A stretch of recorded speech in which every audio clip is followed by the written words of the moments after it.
ചതിക്കാത്ത ചന്തുവില് ഞാൻ പാടിയേക്കുന്നത്, ഞാനും ജോൾസിനെയും കൂടെ ചേർന്നാ പാടിയേക്കുന്നത്. പക്ഷെ നല്ല രസമുള്ള പാട്ടാ. നവ്യയും ഭാവനയും കൂടെ ചേർന്ന് നല്ലൊരു പാട്ടാ.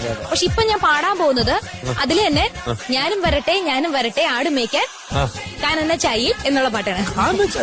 കേട്ടു ഓടിക്കോ. ഞാനും വരട്ടെ